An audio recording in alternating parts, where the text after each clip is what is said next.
নমস্কার বন্ধুরা, আশা করি আপনারা সবাই ভালো আছেন। আপনার কি ঘন ঘন মুখে ঘা হয়, অর্থাৎ আপনার মাউথ আলসারের সমস্যায় ভুগে থাকেন? একটু ঠান্ডা লাগলেই আপনার মুখে ঘা হয়, যা আপনাকে খুবই যন্ত্রণা দিয়ে থাকে, তাই না বন্ধুরা? এবং আক্রান্ত স্থানটা কিরকম হয়ে যায় না, লালচে হয় বা সাদাটে হয়ে ফুলে ওঠে। আর এর জন্য কি হয়, কোনো শক্ত খাবার বা জল খেতে গেলে বা গিলতে গেলে কি হয়, কষ্ট বোধ করেন।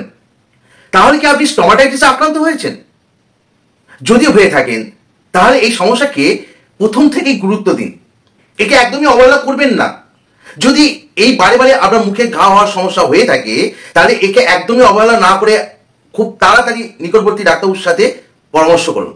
কারণ হচ্ছে এই ঘাটা আপনাকে কিন্তু ক্যান্সারের মতো মারণ ব্যাধির দিকে কিন্তু নিয়ে যেতে পারে বন্ধুরা। তাই অবশ্যই এই ধরনের মুখের ঘা যদি আপনার ঘন ঘন হতে থাকে তাহলে অবশ্যই একে গুরুত্ব দিয়ে সুচিকিৎসা করবেন, আর সেই সাথে অবশ্যই সাবধানতা অবলম্বন করবেন। শুধু আপনার ক্ষেত্রে না, আপনার বাড়ির যে কেউ ক্ষেত্রে যদি হয়ে থাকে। তাই বন্ধুরা, আজ আমি আপনাদের হার্ডলি রিকোয়েস্ট করব যে আপনারা এই ভিডিওটাকে সম্পূর্ণ দেখুন, স্কিপ না করে, আর জানুন যে কেন, কি কারণে এই স্টোমাটাইটিস হয়ে থাকে এবং এর জন্য কি কি প্রতিকার নিতে হবে, আর এর জন্য কি কি কার্যকরী মেডিসিন গ্রহণ করতে হবে। তাহলে এই সমস্যা থেকে আপনারা বেরিয়ে আসতে পারবেন সহজে। তাই আপনাদের কাছে পুনরায় ফের বলছি, হার্ডলি রিকোয়েস্ট থাকলো আপনারা ভিডিওটাকে স্কিপ না করে সম্পূর্ণ দেখুন। আর সেই সাথে আপনারা যদি চ্যানেলে নতুন হয়ে থাকেন অবশ্যই চ্যানেলটিকে সাবস্ক্রাইব করুন, তার সঙ্গে বেল আইকন অন করে দিন এরকম স্বাস্থ্য সম্পর্কিত ভিডিও আপডেট পেতে। আর তার সাথে অবশ্যই বন্ধুরা ভিডিওটি দেখার পরে কমেন্ট করুন, লাইক করুন এবং শেয়ার করুন।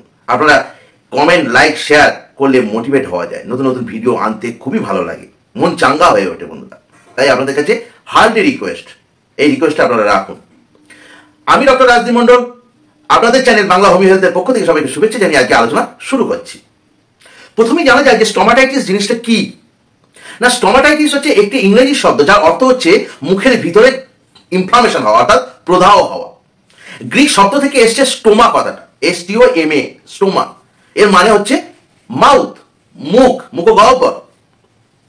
আর টাইটিস মিন্স হচ্ছে ইনফ্লামেশন, অর্থাৎ প্রদাহ। এই দুটো ওয়ার্ড এসছে কিন্তু গ্রিক শব্দ থেকে। অর্থাৎ স্টোমাটাইটিস মানে তাহলে কি দাঁড়ালো না, ইনফ্লামেশন অফ দ্য মাউথ, অর্থাৎ মুখের ভিতরে যে মিউকাস মেমব্রেন আছে সেই মিউকাস মেমব্রেনে যদি প্রদাহ হয়ে থাকে সেই সমস্যাকে আমরা বলে থাকি স্টোমাটাইটিস। তাহলে স্টোমাটাইটিসের বাংলা মানে কি দাঁড়াচ্ছে, মুখে ঘা। আর এই প্রদাহ যদি আপনার মুখের ভিতরে হয়ে থাকে এবং সেই সাথে প্রদাহ কোথায় কোথায় হয়ে থাকে না, আপনার মাড়িতে হয়, ঠোঁটের ভিতরে হয়ে থাকে, তারপর জিভে হয়ে থাকে। আর এই স্টোমাটাইটিসের সাধারণত স্টোমাটাইটিস হচ্ছে তরুণদের মধ্যে বেশি হয়ে থাকে, বিশেষ করে 10 থেকে 19 বছরের বয়সী ছেলে মেয়েদের ক্ষেত্রে বেশি দেখতে পেয়ে থাকি আমরা। বিভিন্ন কারণের জন্য স্টোমাটাইটিস দেখা যায় এবং এর উপস্থিতিতে কি হয় না, মুখের ভিতরে একটা অস্বস্তি হতে থাকে।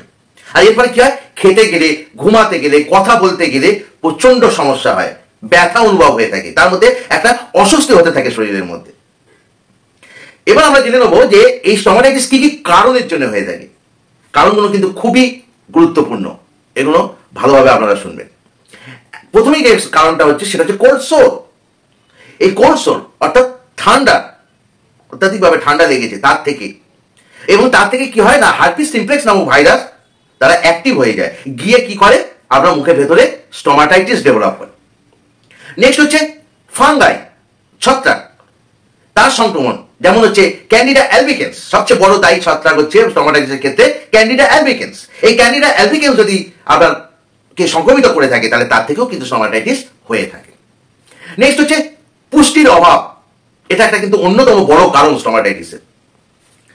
নেক্সট হচ্ছে কি, কারণ যদি তীক্ষ্ণ দাঁত থাকে, দাঁতগুলো খুব ধারালো হয়ে থাকে, বা হচ্ছে বেখাপ্পা ডেন্টাল অ্যাপারেটাস, অর্থাৎ আপনি দাঁত তুলেছেন, দাঁত তোলার পরে আপনি সেখানে আর্টিফিশিয়াল দাঁত করে লাগিয়েছেন মুখে, এবং সেটা যদি বেখাপ্পা হয়ে যায়, ঠিক মতো যদি আপনার মুখের মধ্যে সেট না হয় মাড়ির সাথে, তাহলে কি হয়, সে স্টোমাটাইটিস ডেভেলপ করে থাকে।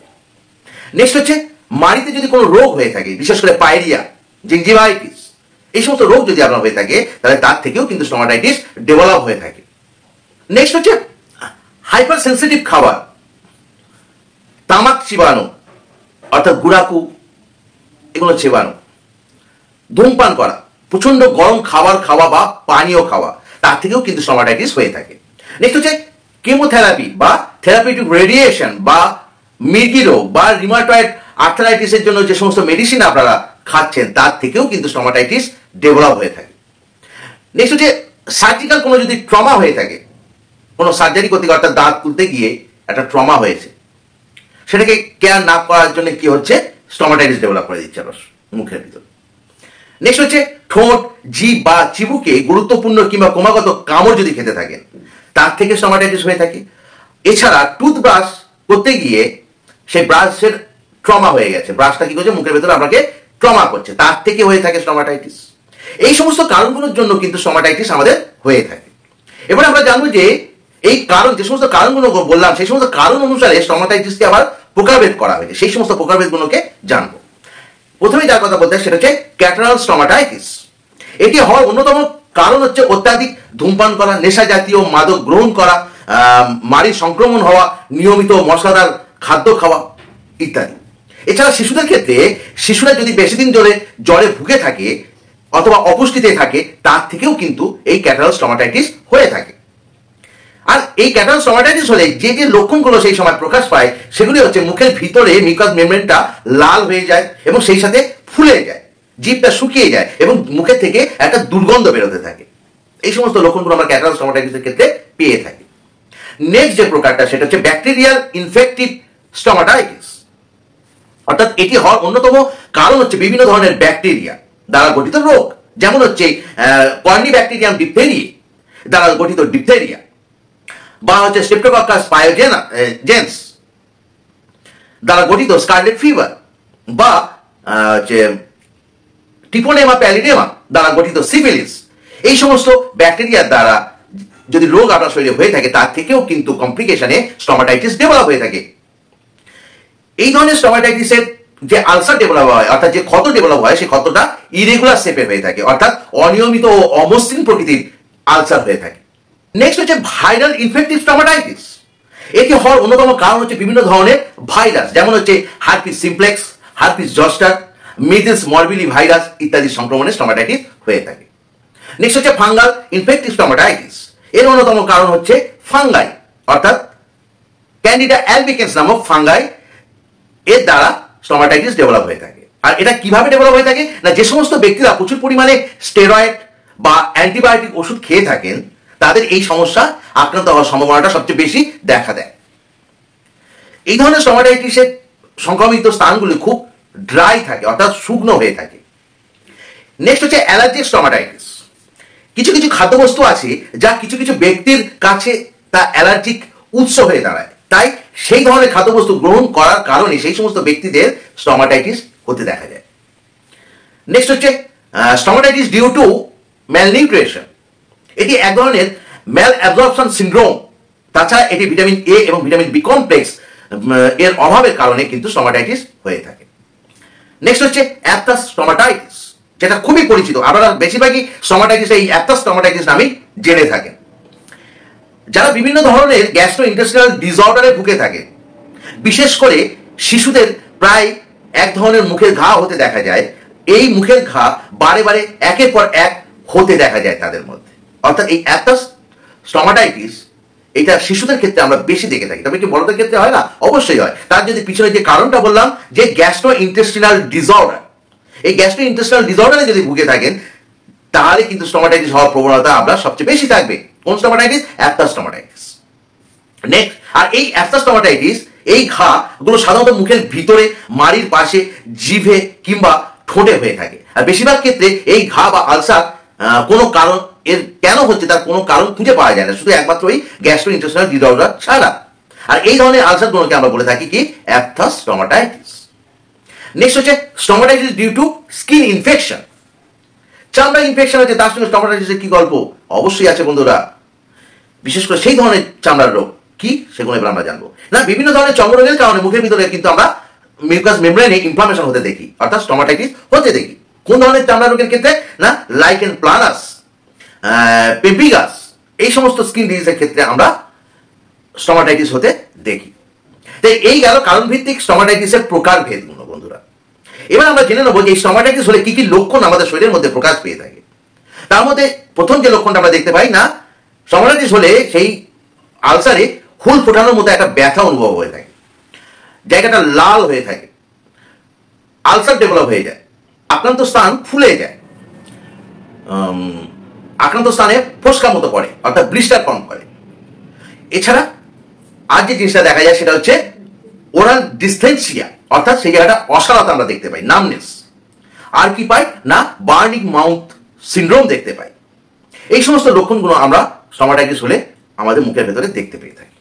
এবার জেনে নেওয়া যাক এই রোগটি নির্ণয় করতে কি কি পরীক্ষা করার প্রয়োজন আছে, অর্থাৎ কি কি ডায়াগনস্টিক পরীক্ষা করার প্রয়োজন আছে যার দ্বারা এই রোগটাকে আমরা নির্ণয় করতে পারি। তার জন্য কি করতে হবে না, ব্যাকটেরিয়াল সোয়াব টেস্ট করতে হবে, ভাইরাল সোয়াব টেস্ট করতে হবে, টিস্যু স্ক্র্যাপিং ফর বায়োপসি করতে হবে, ব্লাড ফর সিবিসি করব, তারপর হচ্ছে patch test to identify contact allergy. এই টেস্টগুলোকে করতে হবে, করার মাধ্যমে আমরা এই রোগটাকে ডায়াগনোসিস করতে পারবো, অর্থাৎ নির্ণয় করতে পারবো। এবার জেনে নেওয়া যাক যে এই রোগটা হলে কি কি সতর্কতা অবলম্বন করতে হবে। কারণ প্রতিকারের মাধ্যমে সম্পূর্ণভাবে স্টোমাটাইটিসকে নিরাময় করা কিন্তু সম্ভব।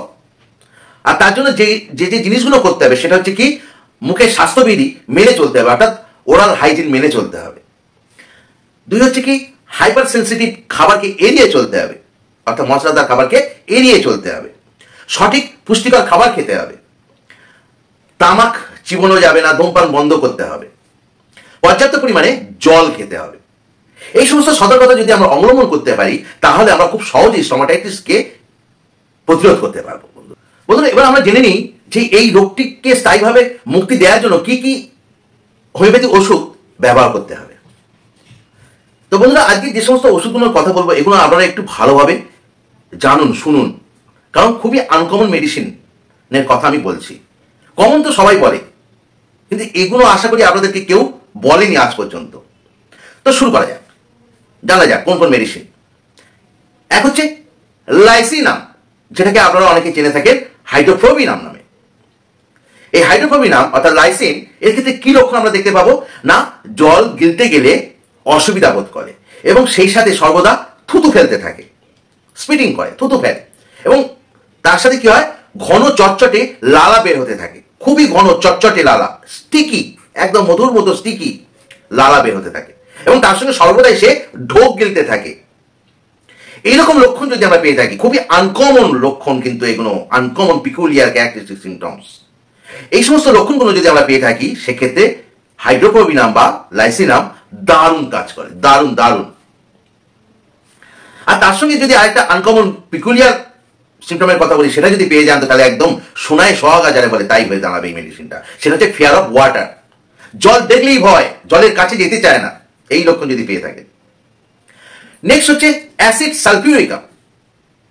এক্ষেত্রে আমরা কি লক্ষণ পেয়ে থাকি না, কোন রোগে অনেকদিন যদি ভুগে থাকে এবং তার এই ভোগার পর থেকে কি হয়, মুখে ঘা হয় এবং সেই সাথে মুখ দিয়ে লালা পড়তে থাকে, টক বমি হতে থাকে এবং তার সাথে কাশি হয়ে থাকে। এইরকম লক্ষণ যদি আমরা পেয়ে থাকি সেক্ষেত্রে এই অ্যাসিড সালফিউরিকাম অসাধারণ কাজ করে থাকে। নেক্সট হচ্ছে কি গুয়াকো, খুবই আনকমন, খুবই খুবই খুবই আনকমন, কিন্তু দারুণ রেজাল্ট বন্ধুরা। আমি ব্যবহার করে কিন্তু দারুণ রেজাল্ট পেয়েছি।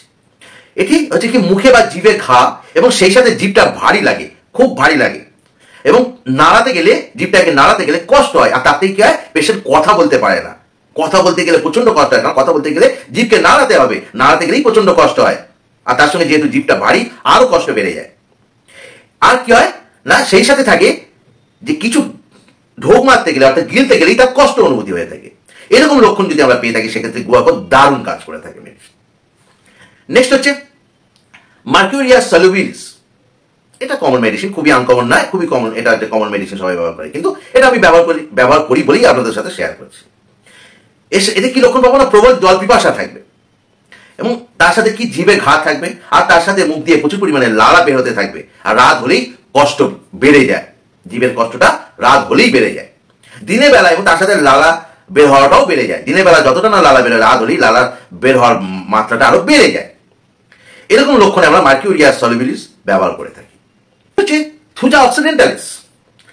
এক্ষেত্রে আমরা কি লক্ষণ পেয়ে থাকি না, থুজা অক্সিডেন্টালিসের ক্ষেত্রে যে লক্ষণ আমরা পাই সেটা হচ্ছে কি জিভ ও সারা মুখে সাদা সাদা ঘা হবে এবং এই ঘাগুলি এতটাই ব্যথাযুক্ত হয়ে থাকে যে কিছু খেতে গেলে সেটাকে গিলতে গেলে প্রচণ্ড ব্যথা অনুভব করে থাকি।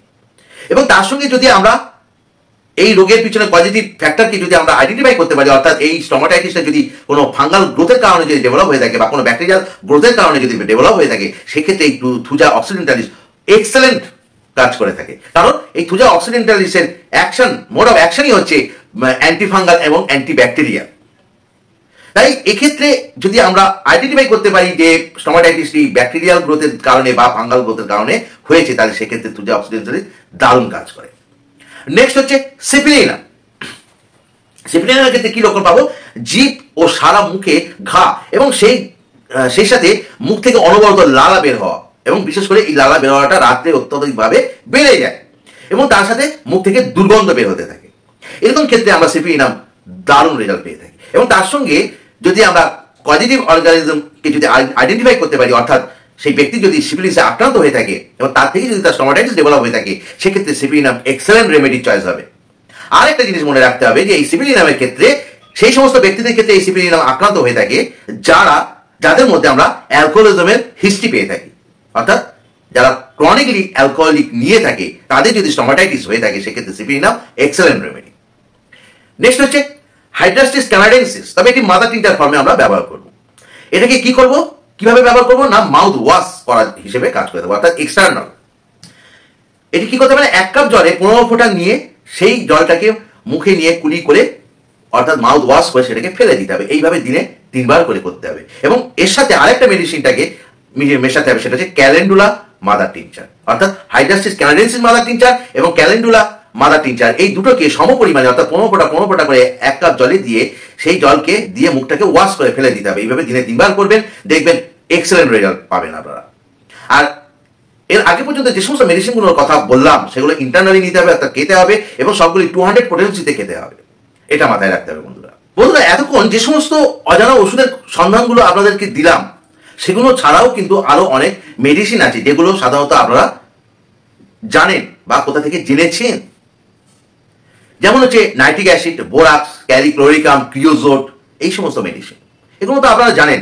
যেগুলো জানেন না সেগুলো আজ আপনাদেরকে জানানোর চেষ্টা করলাম। আরো অনেক মেডিসিন আছে, সব তো বলা সম্ভব নয় একটা ভিডিওতে।